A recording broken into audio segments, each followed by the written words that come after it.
जबकि हकीकत ये है कि बहन जी वो पहली लीडर होती हैं जो सबसे पहले स्टैंड राष्ट्रीय मुद्दों पे लेती हैं। उसके बाद ये लोग बाकी जितनी भी पार्टियां हैं वो किसी धर्म की सपोर्टर हैं, किसी जाति की सपोर्टर है। बहन जी ही एक ऐसी पार्टी का नेतृत्व करती हैं जो इस देश में संविधान की सपोर्टर है, जो इस देश में धर्म जाति से उठ के बात करती है। बहन जी ही वो पहली महिला हैं, पहली लीडर हैं जिन्होंने सर्वजन की बात की है। इसके पहले कोई भी सर्वजन की बात नहीं करता। कोई हिंदू की बात करता था तो कोई मुसलमान की बात करता था, तो कोई किसी जाति की बात करता था, तो कोई किसी जगह की बात करता था। बहन जी ने महिला आरक्षण पर बोली तो उसके बाद डिम्पल यादव ने भी ट्वीट करके यह बात बोली और बहन जी का समर्थन किया। उसके बाद तमाम सांसदों ने लाइन लगा दी और बहन जी के समर्थन में खड़े नजर आए। क्या देखते हैं, किस नजर से आप देखते हैं इस तरीके के समर्थन को जो बहन जी के समर्थन में लगे हुए हैं? क्या कहना चाहिए? सुरेंद्र जी, मैं आपके माध्यम से इस पूरे देश की जनता को बताना चाहता हूँ कि बहन जी को हमेशा लोग बोलते हैं कि ये ईडी सीबीआई के डर से वो सामने नहीं आती हैं, मैदान में नहीं आती हैं, कुछ करती नहीं। लेकिन अगर बहन जी का आप इतिहास उठा के देखें, आज की डेट तक बहन जी वो पहली नेता हैं जिन्होंने बेबाक तरीके से बिना वोट के गेन और लॉस कर को सोचे हुए उन्होंने राष्ट्रीय मुद्दे को जो अपना निर्णय होना चाहिए उस पर निर्णय लिया है। ये केवल महिला विधेयक नहीं है जिसको बहन जी ने अपना समर्थन दिया। महिला विधेयक जो है एक राष्ट्र निर्माण की प्रक्रिया है। बहन जी ने राष्ट्र निर्माण की प्रक्रिया को ध्यान में रखते हुए अपना समर्थन दिया। और SC ST जो रिजर्वेशन इन प्रमोशन बिल है, बहन जी जब थी तो राज्यसभा में उन्होंने पास करवाया, लोकसभा में कांग्रेस पार्टी पास नहीं करवाई। ये भी हमें ध्यान रखना चाहिए। वो प्रमोशन का बिल भी राष्ट्र निर्माण के लिए क्या है, राष्ट्र निर्माण की प्रक्रिया में एक जरूरी जो है पार्ट है। लेकिन बहुजन समाज पार्टी बहन जी ने उसको अकेले पास करवाया, लेकिन कांग्रेस ने उसको लोकसभा में नहीं पास करवाया, उसको लटकवाया। आप देखेंगे कि जो EWS का रिजर्वेशन है, बहन जी ने कभी भी गरीबों को मान्यता नहीं दी है। उन्होंने हमेशा गरीबी से लड़ने के लिए क्या है, अपना संघर्ष जारी रखा है।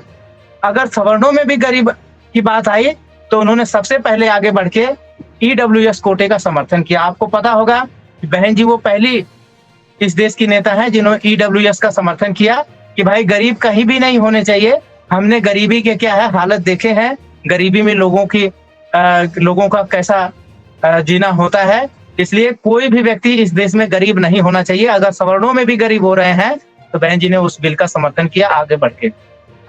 ऐसे आप राष्ट्रीय मुद्दों की ऊपर कोई भी बात देख लें, अगर सिविल कोड की बात देख लें, सिविल कोड भारतीय संविधान की धारा आर्टिकल 44 में है। तो उन्होंने कहा कि अगर संविधान ऐसा चाहता है, बाबा साहब का लिखा हुआ संविधान है, हम उसके समर्थक हैं। लेकिन हम मनुवादियों की तरह से जो है जो सिविल कोड नहीं चाहते हैं कि मनुवादी क्या है, केवल चुनावी एजेंडे को क्या है ध्यान में रख के वो काम करना चाहते हैं। तो उन्होंने जो है हमेशा से राष्ट्रीय जो मुद्दे हैं उस पर बढ़ चढ़ के भाग लिया। उन्होंने जो है EVM के ऊपर भी अपनी बात रखी कि भाई EVM से इस देश में जो लोकतंत्र के प्रति जो जनता का विश्वास वो कम हो रहा है।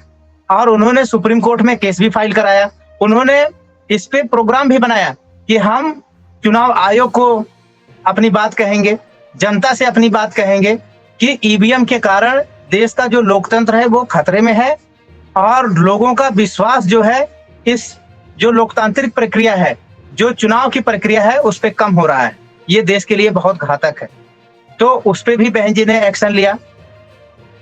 तो कहने का मतलब है कि जितने भी राष्ट्रीय मुद्दे हैं, बहन जी राष्ट्र के हिसाब से उस पर फैसला करती हैं और उस पर बिना किसी हानि लाभ का ध्यान रखे वो उस पे समर्थन या उसका विरोध करती हैं।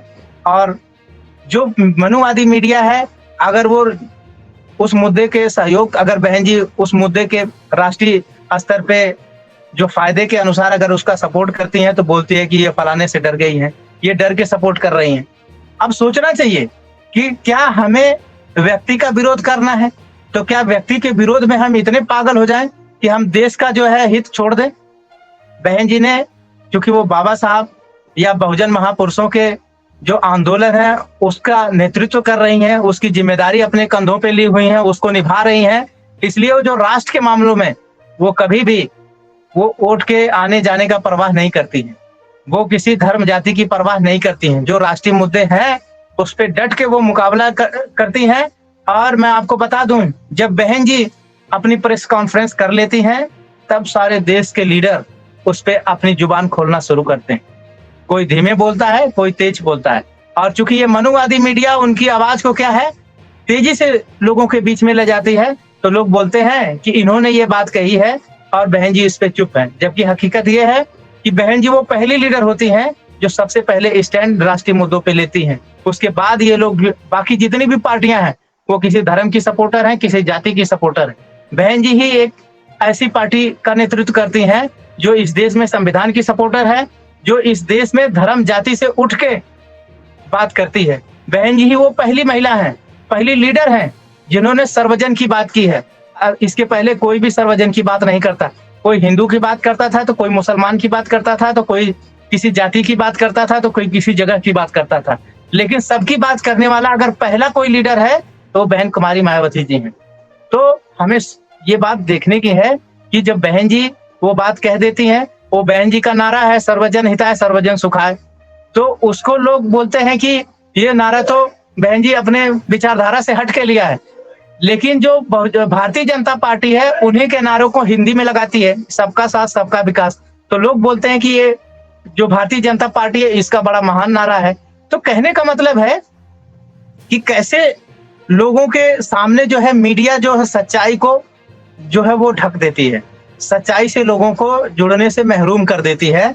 ये मैं आपको जो बातें बता रहा हूँ, इस बात के माध्यम से अगर लोग इस मीडिया को, मीडिया की खबरों को, या जो बहन जी के बारे में जो खबरें हैं उससे लोग ये सीख सकते हैं कि इस देश का सच्चा नुमाइंदा, सही नुमाइंदा और बाबा साहब के सपनों का भारत कौन बना सकता है और उनको किन के साथ जो है अपने तन मन धन और वोट के साथ जुड़ने की जरूरत है। जी, मैं धन्यवाद करूंगा आपका, जो आपने इस अहम चर्चा पे हमारे साथ बात करी और तमाम मुद्दों के ऊपर आपने रोशनी डाली। आपने बताया कि बसपा सुप्रीमो बहन कुमारी मायावती वो नेता हैं, जब लोग घर से बाहर भी नहीं निकलते थे तब तक उन्होंने सड़कें तक नाप दी थी। कोई घर, कोई गली ऐसी नहीं बची जहाँ पे बसपा सुप्रीमो जमीनी स्तर पर ना उतरी हों। और कोई भी देश के अंदर अगर वो समाज की और देश की आवाज होती है तो बसपा सुप्रीमो बहन कुमारी मायावती की सबसे पहले आवाज होती है। उसके बाद तमाम नेता, पॉलिटिशियन उस पे रोशनी डालने का काम करते हैं। और जिस तरीके से अभिषेक जी ने बताया कि बहन जी की स्टेटमेंट होती है उसको दबा दिया जाता है और दूसरों की स्टेटमेंट को बहुत तेजी से दिखाया जाता है ताकि बहन जी की खबर हाईलाइट ना हो पाए और लोगों का इमोशनली अटैचमेंट भी ना उनके साथ हो सके। कम्युनिकेशन गैप को लगातार बनाने की बात रहती है। तो मैं चलते-चलते आपको ज़रूर ये बात बोलूँगा कि सोशल मीडिया ही आपका अपना मीडिया है। अपने मीडिया को मजबूत करें, अपने मीडिया को ज़्यादा से ज़्यादा फैलाने की कोशिश करें और जितने भी साथी ये वीडियो देख, यही नहीं, जितने भी साथी जिन चैनल्स को देखते हैं, अगर आप उनसे सैटिस्फाइड होते हैं तो उस बात को आप ज़्यादा से ज़्यादा बढ़ाएँ, लाइक करें, शेयर करें, सब्सक्राइब करें और कम से कम 10 ग्रुपों में भेजने का कार्य ज़रूर करें, अगर आप हमारी बात से सहमत हैं, हमारे वक्ता की बात से सहमत हैं। धन्यवाद अभिषेक जी, जो आपने हमें समय दिया और इस मुद्दे पर हमसे बात करी। अगर आपने अभी तक हमारा चैनल सब्सक्राइब नहीं किया है तो सब्सक्राइब करें और घंटी का बटन बिल्कुल भी दबाना ना भूलें ताकि सभी लेटेस्ट खबरें पहुंच सकें आप पे सबसे पहले।